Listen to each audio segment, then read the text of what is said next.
मेरे पिताजी 81 साल के हैं, अभी 81 साल के हुए कुछ दिन पहले, और एकदम मस्त मौल आदमी है, मुझसे ज़्यादा युवा हैं। मैं 50 साल का बूढ़ा हूँ, वो 81 साल के युवा हैं। उनके चेहरे की चमक, मतलब कई ट्यूबलाइट फेल है उनके सामने, ऐसी चमक चेहरे पर रहती है। क्यों रहती है? उसकी एक वजह यह कि वो रोज़ सुबह 2-3 घंटे प्राणायाम, योग, ध्यान, बहुत कुछ करते हैं। उनका भोजन इतना संतुलित है, सप्ताह में कम से कम एक बार, कभी कभी महीने में 4 से ज़्यादा 6-7 बार उपवास करते हैं पूरा पूरा। वो सब चीज़ें उनके अभ्यास में हैं जो मेरे अभ्यास में उतनी नहीं है। मैं भी कोशिश करता हूँ पर अभी उतना सफल नहीं हो पा रहा हूँ। पर मेरी राय में उनके इस सुंदर जीवन का सबसे बड़ा राज ये क्षमता है कि वो हर चीज़ को लेट गो कर देते हैं। तनाव उनके पास आता है तो फिसल के निकल जाता साइड से, लेते ही नहीं तनाव किसी बात का। कुछ भी हो जाता है तनाव ही नहीं लेते। और मुझे लगता है कि काश ये चीज़ मेरी माँ के स्वभाव में होती, कम से कम 10 साल उनका जीवन और ज़्यादा तो होता। और मैं अपने अनुभव से बता रहा हूँ, बहुत विश्वास से बता रहा हूँ। मैं ना सोने जागने में नियमित व्यक्ति हूँ, ना मैं बहुत कसरत करता हूँ। ठीक हूँ, मतलब बुरा भी नहीं हूँ, ठीक हूँ। मेरी उम्र के अधिकांश लोग बीपी, शुगर, बहुत बीमारियों से ग्रस्त हैं। मैं फिलहाल नहीं हूँ। क्यों नहीं हूँ? मेरे पास इसका उत्तर एक ही है, मैं लोड लेता नहीं किसी बात का, दबाव लेता नहीं, तनाव लेता नहीं। भाई अच्छा हो रहा है तो भी ठीक है। जब मैं सफल, जैसे मैं 3 साल में पिछले काफ़ी सफल हो गया, जितना मुझे नहीं होना चाहिए था, मैं तो कैसे हो गया हूँ सफल। अगर मैं सफल हो गया तो मैं इस बात का लोड भी नहीं ले रहा कि मैं सफल क्यों हो गया। अरे हो गया तो कैसे तो हो गया, कई लोग हो जाते हैं, हम भी हो गए, ऐसा क्या है। कल को नहीं रहूंगा, मान लीजिए, ऐसा हो सकता है, कल को फेल हो जाऊं कहीं। फेलियर को पचाना पता नहीं कितना मुश्किल होता होगा लोगों के लिए। मैं अपने बारे में जानता हूं, मुझे मुश्किल नहीं होने वाला, क्योंकि मैंने सफलता का लोड लिया ही नहीं अपने ऊपर। विफलता मुझे क्या प्रभावित करेगी, बहुत फर्क नहीं पड़ता है। और मैं दावे से कह रहा हूं कि यदि ये टेम्परामेंट आपका हो, जो मेरे पिताजी से मैंने सीखा है, तो आप जिंदगी में सफल कितने होंगे वो एक अलग पैरामीटर है, पर आपकी ज़िंदगी शानदार होगी। और जितनी ज़िंदगी आपकी है, जितनी सांसें आप कहते हैं कि लिखी हुई हैं, गारंटी से कह रहा हूं कि 10 साल बढ़ जाएंगे। कुछ और लोगों के आप कम कर देंगे अलग बात है, लेकिन अपने 10 साल बढ़ा लेंगे। इसलिए ये सीखना बहुत ज़रूरी है कि कैसे लेट गो करना है ज़िंदगी की चीज़ों को। 3-4 प्रसंग होते हैं। एक होता है कि आप किसी को बहुत चाहते हैं पर वो आपको नहीं चाहता। आपकी उम्र में ये सब तो खेल होता है, और क्या खेल होता है। मेरे घर में 2 बच्चे हैं 17 साल के, तो मैं उनको देख के समझता रहता हूँ। वो मुझसे छुप छुप के किसी से बात करते हैं और मैं छुप छुप के सुन लेता हूँ। तो उन्हें नहीं पता, मुझे तो नाम भी पता है किससे बात करते हैं, एक आध का तो एड्रेस भी पता है मुझे। और मैं तो बच्चों को बोलता हूँ कभी जाना वाना हो तो मैं ले चलूँगा, चिंता मत करना, बोल देना कि ड्राइवर साथ में आया है, टेंशन मत लेना। तो मेरे तो बच्चे मेरे दोस्त हैं, मैं तो बड़ा दोस्ती के भाव में रहता हूँ। मेरा एक ही बेंचमार्क है कि वो जिस उम्र में जैसे हैं मैं कैसा था, और वो मुझसे अच्छे चल रहे हैं। उससे ज़्यादा उम्मीद मुझे करने में नहीं चाहिए। मैंने जो कुकृत्य 8वीं क्लास में किए थे उन्होंने 11वीं क्लास में किए, तो बहुत है। मैं ये क्यों मान के चलूं कि वो देवी देवता पैदा होंगे? मेरे ही तो बच्चे हैं भाई। जीन तो मेरे ही है, तो कैसे देवी देवता हो जाएंगे? तो ज़्यादा उम्मीदें क्यों पालनी है बच्चों से भी? मैं क्यों चाहूँ कि मेरा बच्चा आईएएस जॉब करे? क्यों करे वो? आईएएस भी क्यों करे? उसका मन करेगा तो करेगा, नहीं करेगा तो भाड़ में है। अगर वो कहेगा कि मुझे स्टार्टअप करना है, स्टार्टअप कर लो भाई। अगर वो कहेगा मुझे कुछ और नौकरी करनी है प्राइवेट सेक्टर में, तो वो कर लो। मैं क्यों ठेकेदार बनूं उसका भाई? मैं क्यों ये चाहूं कि वो मेरे रास्ते पर चले, मुझसे बेहतर बने? ये सब बेकार की बातें हैं। और पेरेंट्स, आज तो बच्चों से बात कर रहा हूँ, जैसे मैं पेरेंट्स से बात करता हूँ उनकी बहुत क्लास लगाता हूँ कि पेरेंट होना और बच्चे का दुश्मन होना कई बार बराबर हो जाता है। और यदि आप नहीं चाहते कि आप बच्चों के दुश्मन बने, बहुत सारे लोग मन ही मन में पेरेंट्स से नफरत करते हैं, माँ बाप से नफरत करते हैं, क्योंकि माँ बाप ने पेरेंटहुड का धर्म ठीक से निभाया नहीं। उन्होंने इतनी इच्छाएं थोपी, इतने दबाव बनाए कि बच्चों को ज़िंदगी के कई फैसले इस दबाव में करने पड़े कि मेरे पेरेंट्स ये चाहते हैं। वो बन ही नहीं पाए जो वो थे। और दुनिया में सबसे बुरी स्थिति है वो न हो पाना जो आप हैं। अपनी सहजता से दूर होना, इससे बड़ी बुरी कोई स्थिति नहीं। साहित्य में इस पर खूब लिखा गया है। कामायनी एक रचना बड़ी प्रसिद्ध है जयशंकर प्रसाद की, उसमें मूल समस्या ही ये है, ज्ञान दूर कुछ क्रिया भिन्न है, इच्छा क्यों पूरी हो मन की, एक दूसरे से न मिल सके यही विडंबना है जीवन की। आपका दिमाग कुछ कहता है, दिल कुछ कहता है, कर कुछ हो रहे हैं आप। जिस व्यक्ति का दिमाग, दिल और हरकतें आपस में कनेक्टेड हैं, कंसिस्टेंट हैं, उससे ज़्यादा सुखी कोई मनुष्य नहीं है। इसलिए मैं अक्सर कहता हूँ कि आप खुश हैं या नहीं, इसका सबसे बड़ा पैरामीटर ये है, आपका दिमाग, आपका दिल, आपकी हरकतें, आपके एक्ट्स अगर कंसिस्टेंट हैं, कोहेरेंट हैं, कनेक्टेड हैं, इंटीग्रेटेड हैं, तो आपसे ज़्यादा सुखी कोई नहीं है। और यदि आप पूरी ज़िंदगी केवल निभाने में खर्च कर देते हैं तो ठीक है, दुनिया की निगाह में आप सफल होंगे, पर किस दिन खबर आ सकती है कि अच्छे आदमी थे, नहीं झेल पाए, नहीं झेल पाए, अंत में दिल का दौरा पड़ जाता है, बीपी हो जाता है, डायबिटीज़ हो जाता है। बच्चे बोलते हैं कि डायबिटीज़ चीनी खाने से होता है, बेकार बात है, डायबिटीज़ स्ट्रेस से होता है। डायबिटीज़ होने के बाद चीनी खाना मना है। चीनी खाने से आज तक किसी को डायबिटीज़ नहीं हुआ है। डायबिटीज़ केवल तनाव से होता है। तनाव पहले ही दुनिया में इतने सारे हैं, नौकरी के तनाव, कितने झंझट दुनिया में हैं, उसके ऊपर से अपने स्वभाव से दूर होने का तनाव कितना बड़ा तनाव है, क्यों पालना चाहिए। तो मैं कुछ सूत्रों में आपको बात बताता हूँ। इस उम्र में आप कितना उसको फॉलो कर पाएंगे मुझे नहीं पता, लेकिन कोशिश करेंगे तो कुछ तो फ़ायदा होगा ही। पहला सूत्र मेरा आप लोगों के लिए ये है कि जब आप किसी को पसंद करें और वो आपको पसंद ना करे तो टेंशन नहीं लेनी है, तेज़ाब तो नहीं ही उठाना है। ठीक, कई लोग इस मूड में रहते हैं, मुझे पसंद नहीं करेगी, मुझे, मैं राजा हूँ, मैं नवाब हूँ, मुझे पसंद नहीं करेगी। अरे तू क्या है भाई, नहीं पसंद हो तो नहीं पसंद हो, ये क्या बात हुई। सबसे पहले अपने अंदर से लोकतांत्रिक बनिए, डेमोक्रेटिक बनिए। जैसे आपको हक है किसी व्यक्ति को पसंद करने का, उसको भी हक है किसी को पसंद या नापसंद करने का। यदि कोई ऐसा व्यक्ति जिसको आप पसंद नहीं करते वो आपको प्रपोज करे तो आप उसको मना ही तो करेंगे। बस मना इज्जत से कीजिए, किसी को बेआबरू करके मत भेजिए। ये नहीं कि अच्छा तुम शीशा देखा है कभी, रुको आईना मेरी जेब में लो, ऐसे नहीं करना है। बड़े बेआबरू होकर तेरे कूचे से हम निकले, वो वाला भाव जो गालिब को आया था वो भाव नहीं आना चाहिए। अगर कोई आपको कभी प्रपोज करे, आप लोगों की उम्र है, ये सब चलता ही होगा आप लोगों के बीच में, मैं आपके टीचर से सामने बोल रहा हूँ, लेकिन मैं ऐसा ही हूँ, मैं जानता हूँ कि आपकी उम्र में से होता होगा, सब जानते हैं तो होता ही होगा। कभी किसी से ये उम्मीद मत करना कि वो आपको पसंद करे ही करे। यदि कोई रिजेक्ट करे, बस हाँ, रिजेक्शन थोड़ा प्यार से होना चाहिए, बदतमीजी से नहीं होना चाहिए। उसके अधिकारों का उतना ही सम्मान कर रहे हैं जितना आप अपने अधिकार का सम्मान करते हैं कि ठीक है भाई, आपको मैं पसंद नहीं, कोई बात नहीं, तू नहीं कोई और सही, कोई और नहीं कोई और सही, बहुत लंबी है जमी मिलेंगे लाख हंसी, इस ज़माने में सनम तू अकेली तो नहीं। कितने लोग हैं दुनिया में, ऐसा क्या है।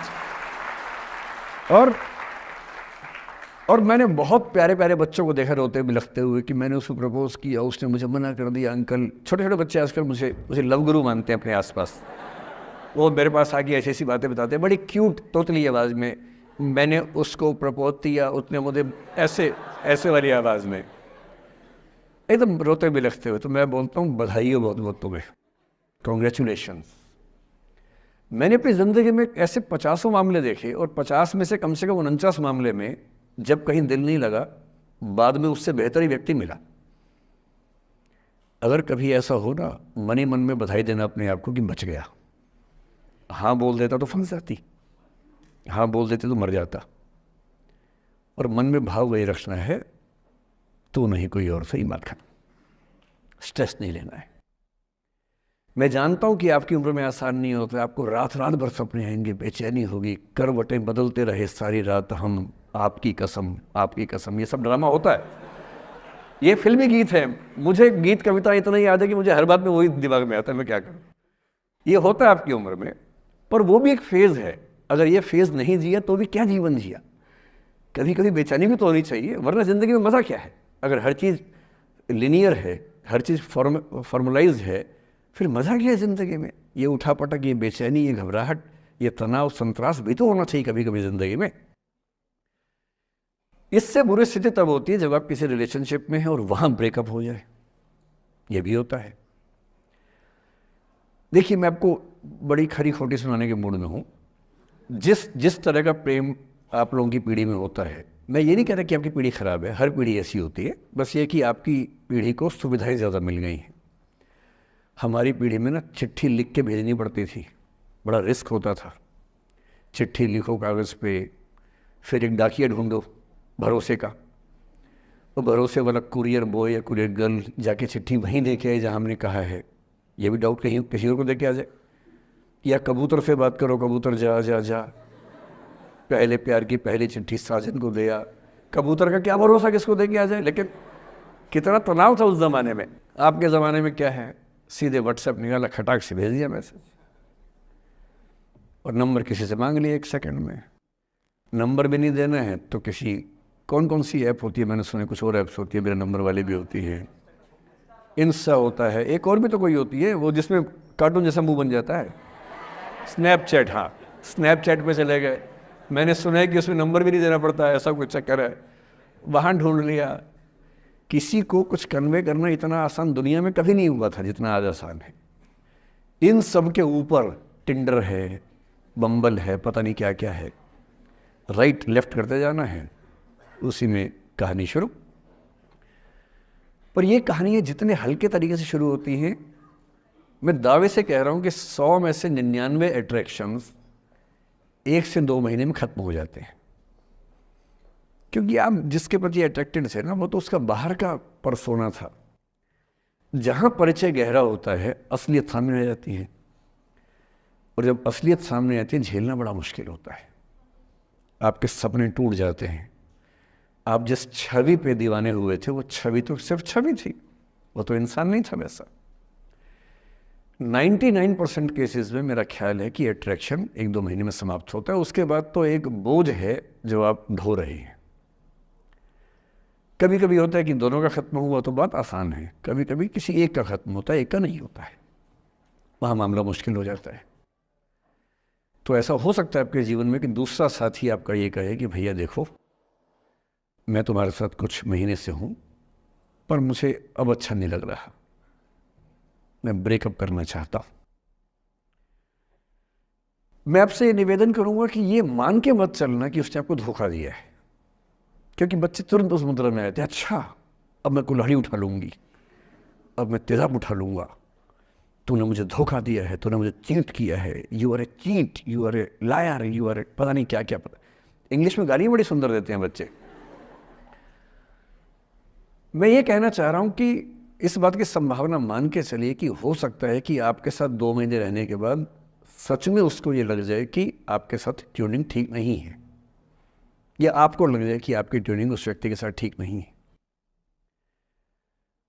और किसी मुर्दा को अपने पास पकड़ के रखना, उसका मज़ा नहीं है।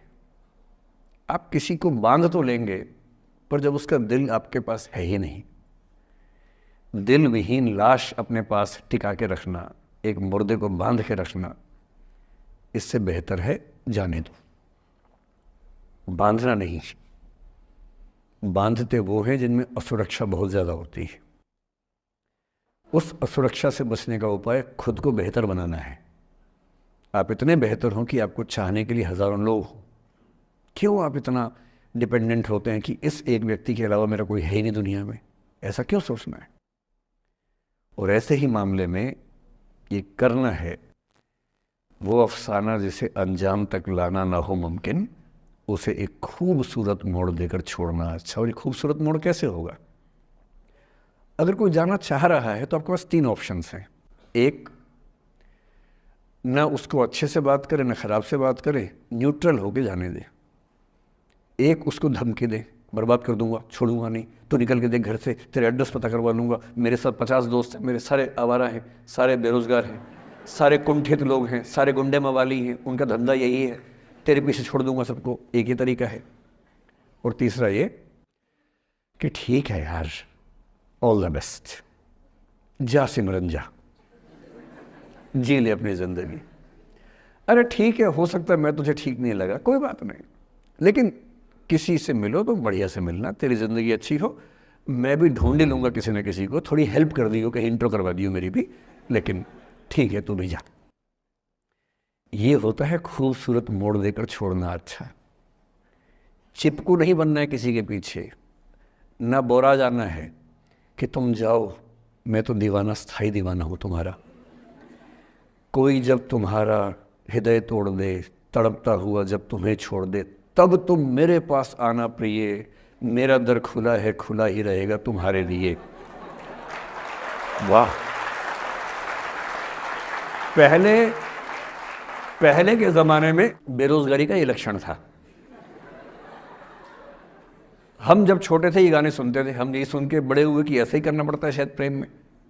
तो हमारे स्कूल में लोगों ने इसका पैरोडी बनाई, जब कोई तुम्हारा सर फोड़ दे, तड़पता हुआ जब तुम्हें छोड़ दे, तब तुम मेरे पास आना प्रिय, ये क्लिनिक खुला है, खुला ही रहेगा तुम्हारे लिए, तो बस आ जाना। जब कोई तुमको सड़क पे छोड़ दे, गाड़ी अपनी वहाँ से मोड़ ले, तब तुम मेरे पास आना प्रिय, ये ठेला खड़ा है, खड़ा ही रहेगा तुम्हारे लिए। क्यों भाई, क्यों खड़े रहोगे, बेरोजगार हो क्या? अरे ठीक, जा सिमरन जा, जी ले, और मैं भी जा रहा हूँ जीने के लिए। ये दीवाना नहीं बनना है कि तुम मतलब मुझे ना चाहो तो कोई बात नहीं, किसी और को चाहोगी तो मुश्किल होगी। अजीब हाल है यार, तुम ठेकेदार हो कि तेरा ठेका मेरे पास है, नहीं तो किसी के पास नहीं है। अजीब हाल है। अरे ठीक है भाई, उसकी ज़िंदगी है, जीने दो उसको। क्यों किसी की ज़िंदगी में इतना हावी होने का प्रयास करना है? जब आप नहीं चाहते कि आपकी ज़िंदगी में कोई हावी हो, आप क्यों किसी की ज़िंदगी में इतने हावी होंगे? और जब बहुत दर्द हो ना, हमेशा दूसरे के पर्सपेक्टिव से भी सोच के देखिए कि उसको ऐसा क्यों करना पड़ा। क्या पता कोई मजबूरी हो, कभी कभी होती है। मैं बुद्ध की मजबूरी सोच के परेशान होता हूँ कई बार, और फिर मैं सोचता हूँ कि काश यशोधरा जैसा व्यक्तित्व सबका होता। बुद्ध की रियल कहानी क्या है शायद किसी को नहीं पता। मैं जिस कहानी की बात कर रहा हूँ, मैथिली शरण गुप्त नाम के एक बड़े प्रसिद्ध कवि ने यशोधरा नाम की पुस्तक में वो कहानी लिखी है, भूमिका में जिक्र किया। बुद्ध बचपन से ही थोड़े से वैरागी किस्म के व्यक्ति थे। उनकी कुंडली देख के एक ज्योतिषी ने बताया भी था। माता पिता बहुत परेशान थे, शुद्धोदन उनके पिता का नाम था। माता पिता ने बहुत कोशिश की कि इस बच्चे का मन विरक्त न हो। अच्छा महल बनवाया, सारी सुविधाएं दी। जैसे ही बुद्ध थोड़े से किशोरावस्था में आए, उस समय की दुनिया की सबसे खूबसूरत महिला से, लड़की से, यशोधरा से उसकी शादी करवा दी। यशोधरा के पिता ने काफ़ी एग्ज़ाम लिए बुद्ध जी के, वो सारे एग्ज़ाम में पास हुए, तब जाके शादी हुई, ऐसे नहीं हुई। शादी हुई तो बुद्ध भी ठीक था, रमे रहे उस जीवन में। बेटा हुआ उनका राहुल। अब बुद्ध की विरक्ति का भाव बढ़ता जा रहा था। 29 साल की उम्र के आसपास ऐसा हुआ कि उन्होंने एक मृत व्यक्ति को देख लिया, एक बूढ़े को देखा, एक भिखारी को देखा, एक बीमार को देखा। विरक्त हो गए और उनका मन हुआ घर छोड़ दूं, ज्ञान की खोज में चला जाऊं। अब ज्ञान की खोज में जाएं, उनको पता है कि भाई मेरी पत्नी भी है, मेरा बेटा भी है, राज्य भी है, कैसे छोड़ दूं? छोड़ना जरूरी है। अंदर की आवाज है कि छोड़ो, तुम इस चीज के लिए नहीं बने हो, तुम्हारा स्वधर्म कुछ और है। बाहर की जिम्मेदारी है कि छोड़ नहीं सकते। मैं अनुमान करता हूं कि बुद्ध ने शायद अपने पिताजी से कहा हो कभी कि पिताजी मैं बहुत परेशान हूं, छोड़ना चाहता हूं। तो पिता ने समझा बुझा के मना किया होगा कि बेटा शोभा नहीं देता, ऐसा मत करो। हो सकता है पत्नी से भी बात की हो, पत्नी ने भी कहा हो कि ये क्या बात हुई, हम सबका जीवन तुम पे टिका है, बच्चा अभी बिस्तर से भी नहीं उतरा है, अभी तो चलना भी नहीं शुरू किया है, तुम ऐसी बात कर रहे हो। इसका जिक्र नहीं मिलता इतिहास में कि ये बात हुई कि नहीं हुई। और एक दिन बुद्ध ने तय किया और वो आधी रात को पत्नी और बेटे को सोता हुआ छोड़ के चले गए। इसको बौद्ध परंपरा में महाभिनिष्क्रमण कहते हैं, बुद्ध का अपने घर से निकल जाना। अब बुद्ध चले गए, लेकिन मैथिली शरण गुप्त यशोधरा के पर्सपेक्टिव से बुद्ध को देख रहे हैं। यशोधरा बहुत परेशान है, भाई पति चला गया है, बच्चे का पिता चला गया, मजाक थोड़ना है। राजा परेशान है कि उनका उत्तराधिकारी चला गया है।